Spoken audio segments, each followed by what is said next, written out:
Welcome to the Lane of Roses weekly identity check, where we talk about who God is, who He says we are, and how those truths can change the way that we live our lives. You betcha.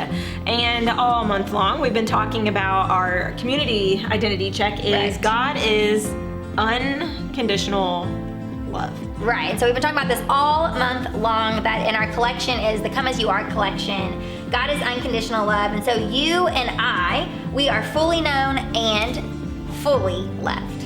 Yes, you are. So, and in light of these truths, you can surrender it all to Him. And I have a crazy story. You got another crazy? I have another crazy story. So Okay. yesterday, I get on like fitness kicks, and so like, and then I quit.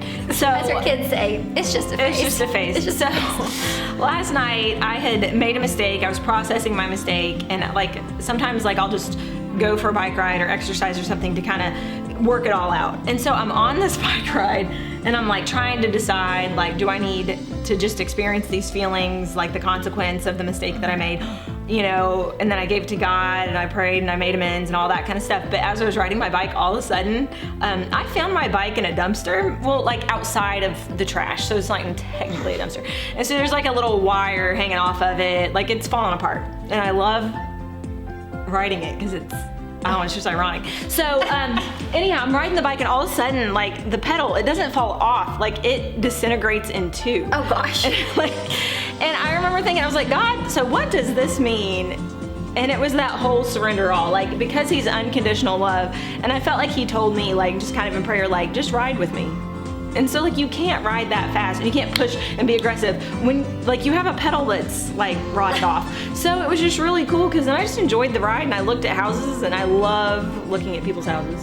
So it was like I just do. And I was just like, I enjoyed the ride and I enjoyed the ride with God. And so it was like that surrender felt so good. And I kind of looked hilarious because it was like, Because you didn't have like a pedal.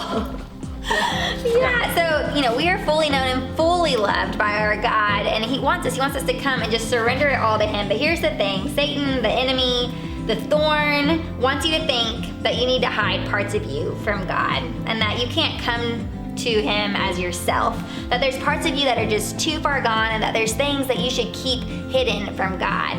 But that is a lie. We are called to surrender it all to God. That is so true. Psalm 4:7 says, humble yourselves before God. Resist the devil and he will flee from you. Because Jesus is in us, we have the strength to resist the schemes of the evil one that says, keep pedaling. You're not good enough. Keep going. Surrender it all to the Lord. And it's just the first step of resistance. Yeah, so in surrendering and being vulnerable and giving it all to God, so very often in just surrendering our broken parts, those parts that we want to hide from the world and from God, that can truly be the first step towards healing. Because when things stay hidden, they fester and they get really ugly in the dark and it's gross. But as they release to the light, they will begin to heal. And it's a beautiful story. And it's stories that we've both lived and we'll probably keep living those stories. So, as always, we want to hear from you. We would love to hear your identity checks this week. What is God teaching you about who He is, who He says that you are, and how are those truths changing the way that you live your life? So this is Katie and Rebecca helping you remember who God is and who He has made you to be. We hope you feel encouraged to live out your true God-given identity this week.